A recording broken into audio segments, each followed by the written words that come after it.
ჩვენ უნდა შემოგვიერთდეს ახლა ვეფხია კასრაძის ადვოკატი არჩილ ჭავჭანიძე და ვეფხია კასრაძის სიტყვას გეტყვით ძალიან მოკლედ ვეფხია ამბობს დღეს სასამართლო პროცესზე თავის საბოლოო სიტყვაში არ ვნანობ ჩემი სამშობლოსთვის ვიბრძვი ციხისთვის კი არა სიკვდილისთვისაც მზად ვარ აი ასეთი ადამიანები უზის ციხეში ბიძინა ივანიშვილს ყველა ვინც მან დააკავა ის ათობით ადამიანი იქნება ახალგაზრდა სტუდენტი შედარებით ასაკოვანი თუ აი ყველა ადამიანი ვინც დაიჭირა იქნებიან ეს პოლიტიკოსები აქტივისტები თუ ყველა ვინც უზის ახლა უკანონოდ ციხეში ბიძინა ივანიშვილს ყველა მაჩვენა ძალიან დიდი ღირსება ძალიან დიდი მოქალაქეობრივი პოზიცია და რაც თავარია პატრიოტიზმი და ალბათ სწორედ ეს უშლის ყველაზე მეტად ნერვებს ბიძინა ივანიშვილს არჩილ ჭავჭანიძე როგორც გითხარით ვეფხია კასრაძის ადვოკატია ჩვენთან ერთად მოგესალმებით არჩილ ძალიან დიდი მადლობა მობრძანებისთვის აი რა გვაჩვენა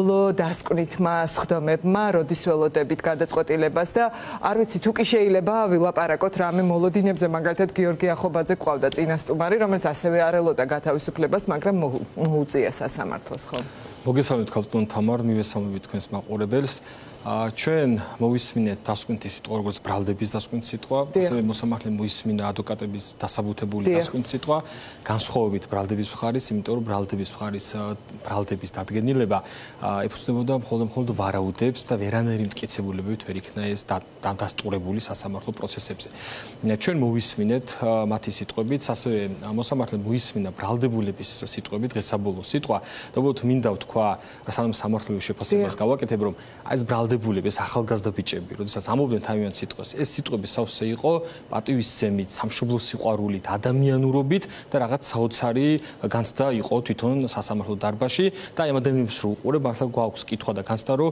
ამ ადამიანებს სახელმწიფო ბრალი წაუყენა გადატრიალების მუხლით, ორგანიზებული ძალადობის დაგეგმვაში მონაწილეობა და ასე შემდგომ, რაც რა თქმა უნდა აი გეთანხმებით არჩილ რომ ყველა სიტყვა რომელსაც ვისმენთ ჩვენ ბრალდებულების სიტყვები და ადვოკატებსაც მინდა ძალიან დიდი მადლობა გითხრათ, იმიტომ რომ სულ ფიქრობ ხოლმე რომ ასეთი ადვოკატები ნორმალურ ქვეყანაში რო ყავდეთ და მართლა ნორმალური სასამართლო რომ იყოს, მართლა ალბათ წიგნად გამოიცემოდა ის სიტყვები, რასაც ამბობთ თქვენ და რასაც ამბობენ აი ეს ჩვენი სინდისის პატიმრები, ეს არის მართლა, რაც ამოგვიკითხავს ჩვენი წინაპრების გმირობის ისტორია, ხო? მართლა ისეთი ღირსეული ადამიანები არიან ყველა რომ აი ვერც კი გამოარჩე ვისი სიტყვა შეიძლება დარჩეს ისტორიას და ვისი სიტყვა უფრო ნაკლებად. მართლა საოცარი ღირსება აჩვენეს ამ ადამიანებმა და აი თავად რა განწყობა აქვთ როცა აი უკვე ფინალისკენ მიდის ხო ეს ყველაფერი. აი განწყობაზე მინდა გითხრათ დღეს ბრალდებულებმა უთხრეს მოსამართლეს რომ აი ქალბატონ თამარ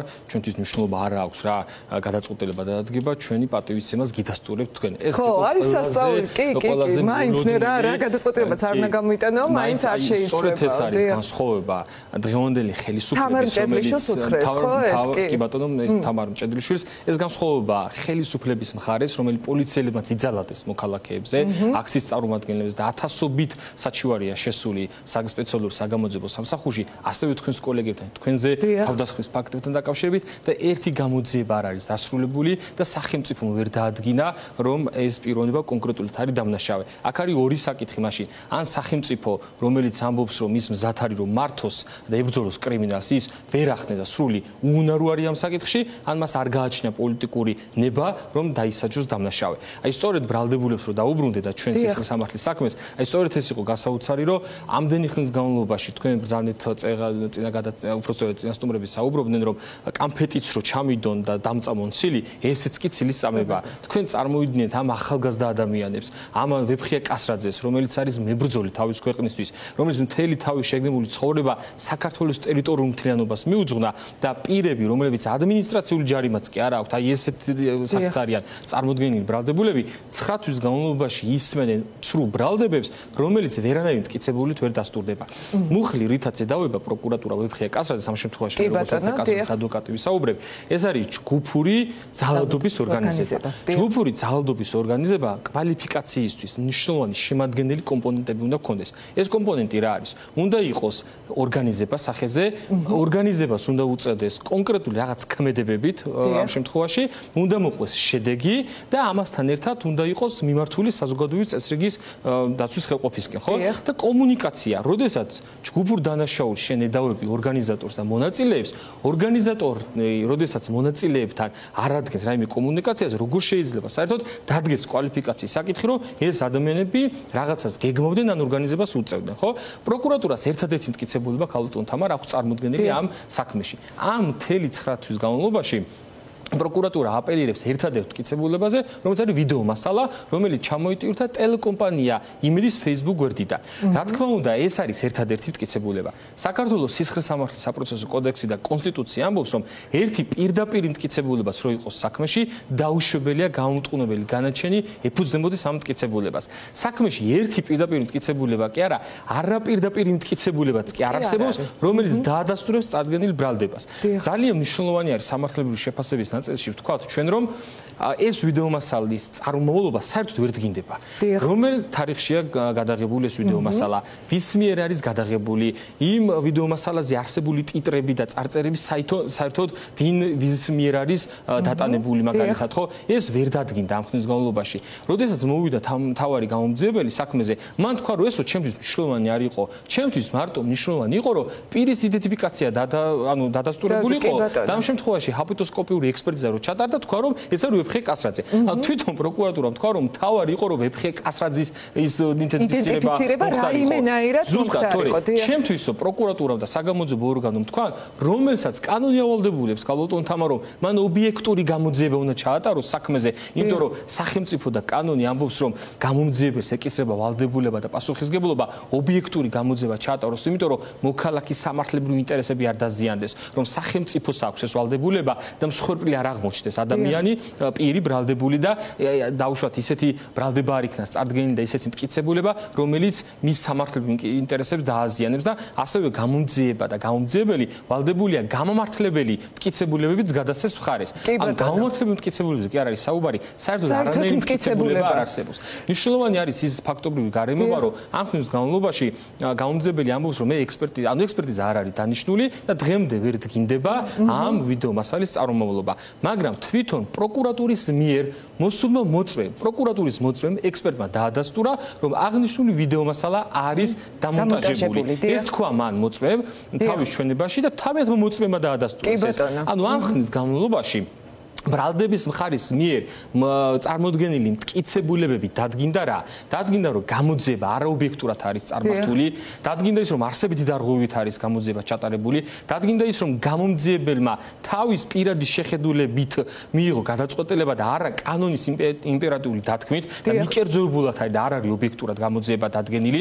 გამოძიებამ დაადგინა ის რომ მტკიცებულების გამოკვლევამ სასამართლოში დაადგინა რომ აღნიშნული ვიდეო მასალა არის დამონტაჟებული და მისი ავთენტურობა ვერ დგინდება და გამოძიების პირობებში დადგინდა რომ ვერანაირი სხვა მტკიცებულებით ვერ დადგინდა რომ რაიმე ქმედებით ანუ მონაწილეობა ორგანიზებულ დანაშაულთან მქონდა საქმე ორგანიზებულ დანაშაულთან ერთად რომელიმე პოლიციელი რომელიც დაზარალებულად არის ცნობილი კონკრეტულად ამ ადამიანებმა და კასრაძის მიერ განხორციელებული ქმედების ანუ საფუძველზე ვეფხიაზე არჩილა ეხლა ჩვენ ვეფხიაზე ვსაუბრობთ რადგან თქვენ მისი ინტერესების დამცველი ხართ მაგრამ ჩვენ ეხლა სანამ და საშუალება თვალყურს ვადევნებდით, შემდეგ უკვე ჩანაწერებით ვიცით, რომ ყველა მოწმე, რომელიც მიიყვანა ბრალდების მხარემ და როდესაც თქვენ ადვოკატები ეკითხებოდით, რომ აი ეს ადამიანი იყო, ვინც რაღაც გაურკვეველი საგანი ისროლა და თქვათ შენ მოგხვდა, ამ ვერავინ ხელს ვერ ადებდა, ასე რომ ამ ადამიანების ბრალეულობა, ასე ვთქვათ, არც ამ ნაწილში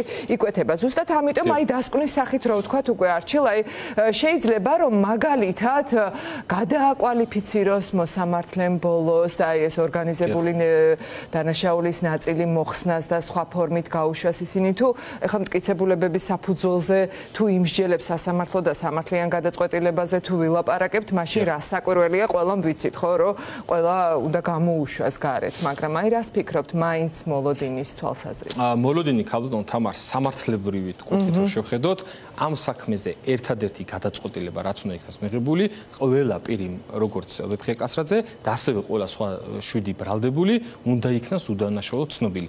ეს არის აპრიორი. ამას რაიმე სხვა გადახედვა არ ექონდებარება, იმიტომ რომ საქმეში არანაირი მტკიცებულებით არ დგინდება მათი ბრალეული ქმედება. ამიტომ თამარ მჭედლიშვილმა, რომელმაც ძალიან კარგად იცის საქმის მასალები, აქვს ძალიან დიდი კვალიფიკაცია ქალბატონ თამარს და იცის ყველა დეტალი საქმეში წარდგენილი მტკიცებულებების, ხო? მას უნდა ჰქონდეს გადაწყვეტილება, რასაც მიიღებს, ერთადერთი გადაწყვეტილება უნდა იქნას მიღებული, რომ პირები იქნან უდანაშაულოდ ცნობილი. აქ არის საუბარი პირობითად, ახლა ჩვენ ადვოკატებს არ შეგვიძლია რომ ვისაუბროთ კიდევ რაღაც ჰიპოთეზებზე, ვარაუდებზე, ჩვენ ვამბობთ რომ ეს ბრალდება არის აბსურდული და უნდა იქნან გამართლებული ან ბრალდებაში. მაგრამ აი გადაკვალიფიცირების ნაწილის შემსუბუქება აქ არ განიხილება, იმიტომ რომ არანაირი მტკიცებულება საქმეში წარდგენილი ვერ იქნა ხნის განმავლობაში და მინდა თქვა დასკვნის საკითხი ქალბატონ თამარ, რომ თვითონ პროკურატურამ მოითხოვა გამოძიების ვადის გაგრძელება იმისთვის, რომ მტკიცებულება წარადგინა და ბოლოს ექსპერტიზა რო დანიშნეს მობილურ ტელეფონებზე, ვეფხე კასრაძის სახლის ჩერკა რო ჩაატარეს და ყველაფერი ამოღებული რო იქნა, მობილური ტელეფონი, კომპიუტერი, ბავშვების კომპიუტერები, ხო? ანუ რატო არ გამოაჩინა ბოლოს და რატო არ წარადგინა ეს დასკვნა? იმიტომ არ წარადგინა პროკურატურამ, რომ იმ ტელეფონებში ვერანაირი კომუნიკაციის ფაქტი ვერ დგინდებოდა და სულ ბოლო, როდესაც ვეფხე კასრაძეს ბრალად ედება ორგანიზებული დანაშაულის ხელმძღვანელობა, ვიღაცების ვიდეოების საფუძველზე ვამბობ, რომ ვიღაცები უნდა ჩაიხოცავითო 200 კაცს, ვიღაცის ქონებები დაზიანებული იყო. აი ამ დროს რო ჩატარდა ჩხრეკა მის სახში და არანაირი შპრიცი არ აღმოჩნდა ან ბენზინი და ან კალისტრებით, ხო? ანუ ეს უკვე ფაქტი და მოცემულობა არის. შესაბამისად წარმოუდგენელია ორგანიზებული დანაშაულის ხელმძღვანელობა და დირექტორების გაცემა კომუნიკაციის გარეშე და რაიმე სხვა კანონსაწინააღმდეგო ნივთიერების არარსებობის გამო. ამიტომ არის აბსურდული. ძალიან მარტივია, რომ ორგანიზებული დანაშაული რო დაგეგმო და სისრულეში მოიყვანა, როგორც მინიმუმ უნდა იცნობდე და კომუნიკაცია უნდა გქონდეს, ხო, იმ ადამიანებთან.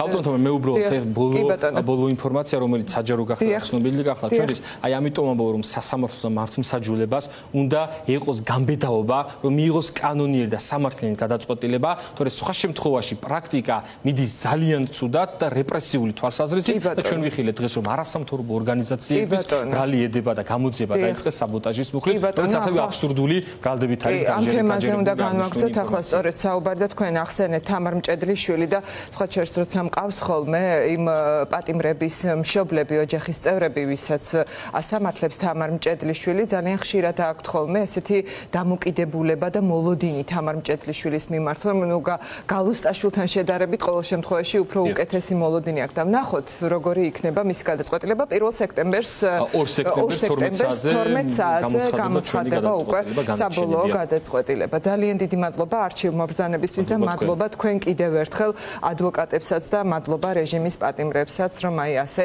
ღირსეულად ართმევთ თავს თქვენს მოქალაქეობრივ პოზიციასაც და თქვენს პროფესიასაც.